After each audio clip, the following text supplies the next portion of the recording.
Estructura atómica. En esta presentación vamos a conocer los principales aspectos de la estructura del átomo. La idea del átomo nace entre los filósofos griegos. Uno de los más destacados fue Demócrito. Para Demócrito, el universo está formado por espacio vacío y un número casi infinito de partículas indivisibles que se diferencian unas de otras en su forma, posición y disposición. Toda la materia está hecha por partículas indivisibles llamadas átomos. La idea del pensamiento griego fue retomada por John Dalton en el año 1800, es decir, en el siglo XIX, y la presenta en su famosa teoría atómica, que está basada en postulados.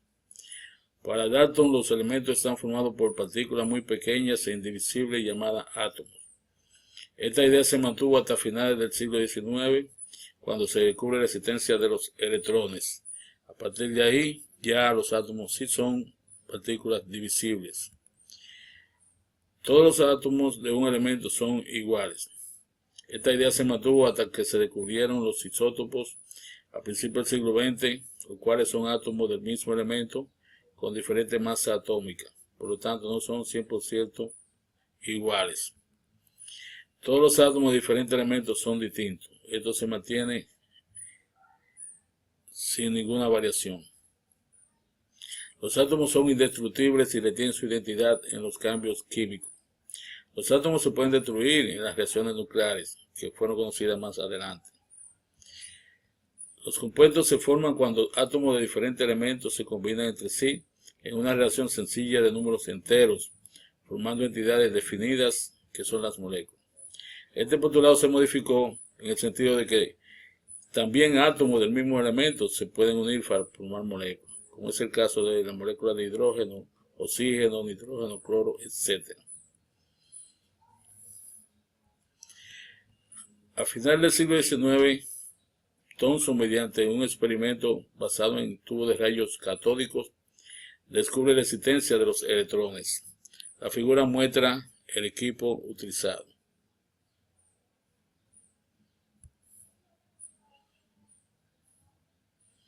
Al extraer el gas encerrado, se observa un destello luminoso del lado opuesto de los electrodos. Cuando colocan polos magnéticos entre el cerrallo, se observa desviación hacia el lado positivo del imán. Las conclusiones de Thomson fueron las siguientes.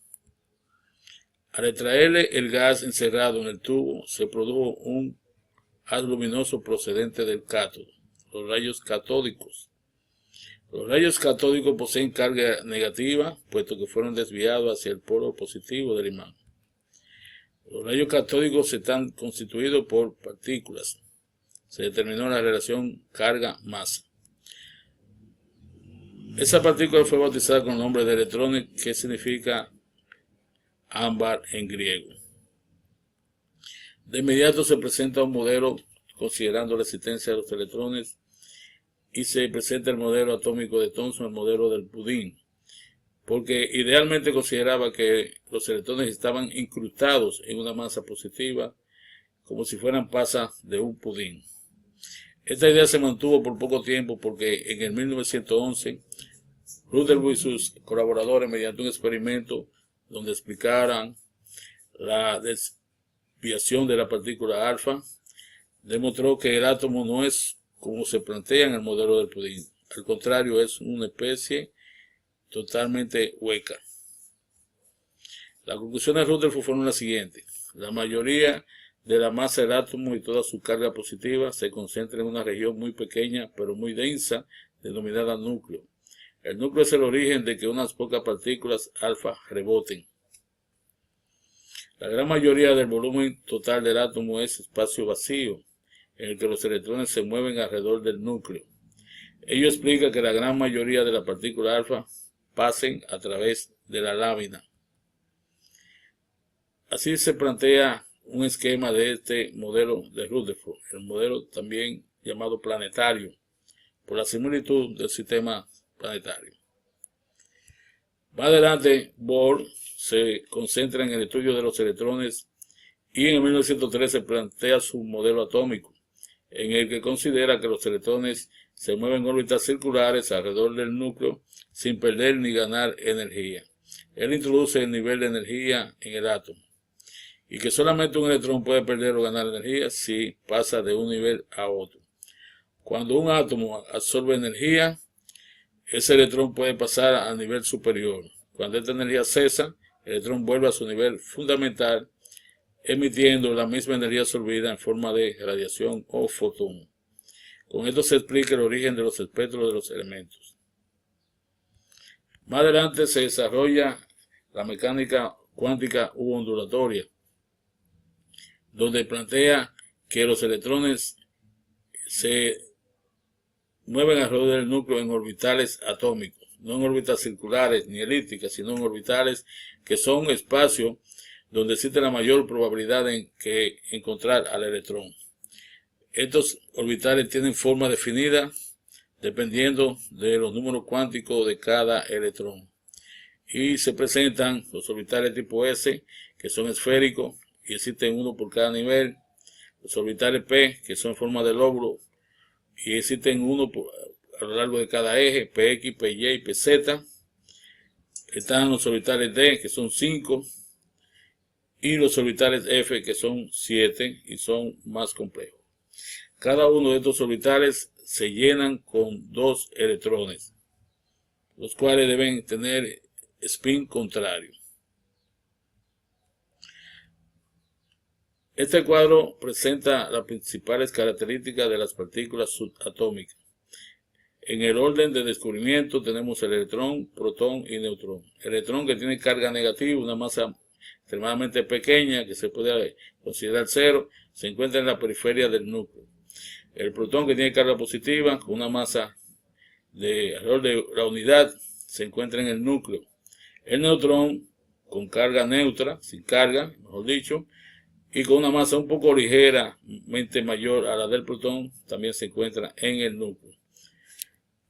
La unidad de masa atómica se ha definido como la unidad de masa en el átomo y es equivalente a 1.67 por 10⁻⁻97 kilogramos. Aquí se compara las dimensiones del núcleo con la del átomo en su totalidad y se considera que el núcleo es unas 10.000 veces más pequeño que el diámetro del átomo. Se resaltan que en el núcleo se encuentran los protones y los neutrones y cuya suma determina la masa atómica. Un átomo en particular se puede representar mediante el símbolo nuclear. El símbolo nuclear ofrece información sobre la composición del núcleo de ese átomo. En este caso tenemos el sodio con un 11 y un 23. El 11 es el número atómico que se coloca abajo y a la izquierda del símbolo que representa los protones del núcleo, que es la identidad del elemento. Y arriba del mismo lado se presenta la masa atómica o número másico, que es la suma de los protones y los neutrones. En este caso 23. La diferencia del número másico y el número atómico es el número de neutrones, en este caso 12. Los isótopos, que son átomos del mismo elemento con distinta masa, fueron descubiertos al principio del siglo XX. Aquí muestran los 3 isótopos principales del carbono: de masa 12, que es el más abundante, el de masa 13 y el de masa 14. La diferencia está en que el de masa 12 contiene 6 neutrones, el de masa 13 7 neutrones y el de masa 14 8 neutrones. Donde quiera que se encuentre el carbono, están los 3 presentes en la proporción correspondiente. También el hidrógeno tiene 3 isótopos: de masa 1, llamado protio; de masa 2, deuterio; y de masa 3, tritio. El tritio es radiactivo. Con el de masa 2 se forma el agua pesada. Son los únicos isótopos que tienen nombre. La figura muestra el espectrómetro de masa, que es el equipo donde se detectan los isótopos de los elementos. Analizando los isótopos de un elemento se obtiene un diagrama como este, que es el espectrograma. Cada color indica la masa de un isótopo determinado. A continuación presentamos la forma en que se calcula la masa atómica reactiva que está en la tabla periódica. Se toma en cuenta la masa de los isótopos del elemento en la mezcla natural. En este caso el magnesio tiene 3 isótopos, masa 24, 25 y 26, con su respectivo porcentaje de abundancia. ¿Cómo se calcula la masa atómica reactiva? Para cada isótopo se multiplica su masa por el porcentaje de abundancia y se divide entre 100. Así se obtiene el aporte de cada uno de ellos. Y la suma de esos aportes es la masa atómica reactiva que aparece en la tabla periódica. De esta manera se calcula la masa atómica que aparece en la tabla y que al redondearla obtenemos la masa del isótopo más abundante o importante de dicho elemento. Muchas gracias por su atención.